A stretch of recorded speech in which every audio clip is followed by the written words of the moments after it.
Halo guys, jumpa lagi dengan J2F Story tutorial khusus YouTuber para pemula. Di video kali ini kita akan membahas mengenai suka dukanya untuk menjadi seorang YouTuber pemula ya. Karena memang kalau kita lihat gitu ya, bagi mereka yang sudah monetisasi, kayaknya gitu ya, pandangan bagi YouTuber pemula tuh, wah enak dong, udah dapat gajinya gitu kan. Dan kalau misalnya udah dimonetisasi itu kesannya wah gila, perjuangan berapa lama gitu kan. Itu pertanyaan-pertanyaan biasa yang dipakai ya, atau yang sering digunakan oleh YouTuber pemula gitu. Jadi ketika kita terjun ke dunia YouTuber gitu ya, terkadang kita harus memahami gitu, ternyata untuk menjadi YouTuber itu tidak semudah itu gitu, membalikkan telapak tangan kita gitu ya, karena itu semua adalah proses gitu ya.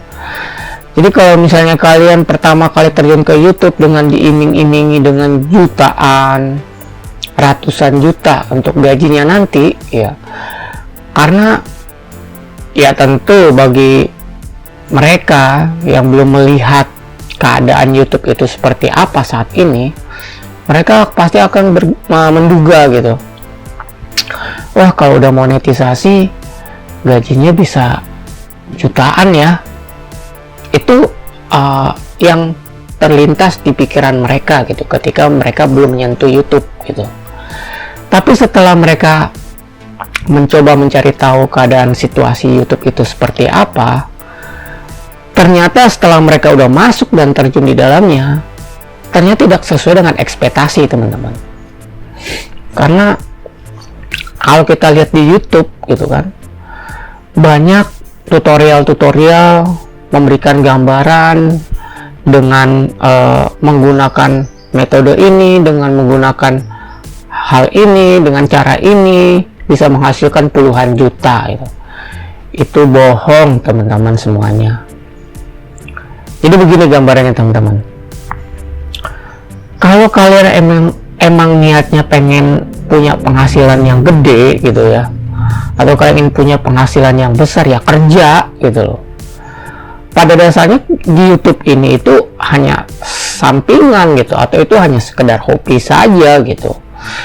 Jadi kalau misalnya kalian memang untuk merintis di YouTube dan kalian mendengar gitu, dan kalian udah terjun langsung di dalam dunia per YouTube dan mengatakan gaji kalian akan puluhan juta, ratusan juta, itu sebenarnya semuanya proses teman-teman.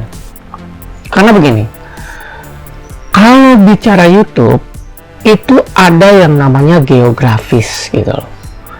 Nah, geografis itu di dalamnya itu ada yang namanya CPM atau RPM gitu. Jadi kalau kita maunya masuk di YouTube setelah monetisasi dan kita mengharapkan dolar berjuta-juta, berpuluh-puluh juta, itu bisa ditempuh, tapi membutuhkan proses yang sangat lama teman-teman. Sama halnya seperti ini teman-teman, saya akan memberikan analogi. Ada 3 orang, yang satu dia untuk menuju monetisasi 1000 subscriber dan 4000 jam tayang, dia dengan jalan kaki. Yang satu jalan kaki. Lalu yang kedua, orang yang kedua ini untuk mencapai 1000 subscriber, 4000 jam tayang, dia menggunakan sepeda gitu. Dan orang yang ketiga dia menggunakan mobil. Ya. Nah, dari ketiga orang ini, kira-kira mana yang lebih dulu akan sampai di garis finish? Coba kalian memberikan tanggapan ya atas pertanyaan ini, dan tolong cantumkan di bawah komentar saya ya, dan berikan alasan. Kira-kira dari 3 orang ini mana yang akan lebih dulu sampai di garis finish? Jadi gambarnya seperti itu teman-teman. Kalau kita lihat mana lebih baik, kalian jalan sampai ke garis finish, atau naik sepeda sampai di garis finish, atau mau naik mobil sampai di garis finish?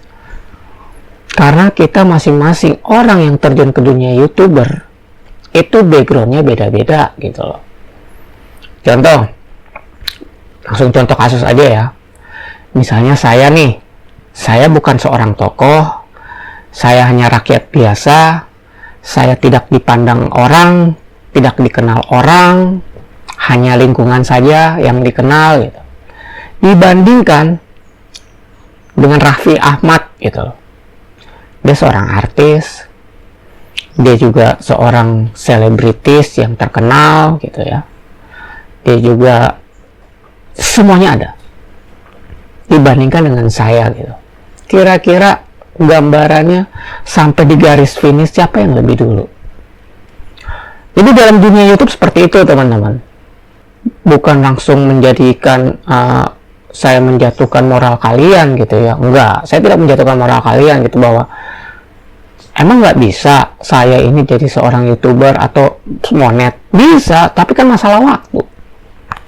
Sedangkan kalian diiming-imingi dengan puluhan juta, dengan ratusan juta.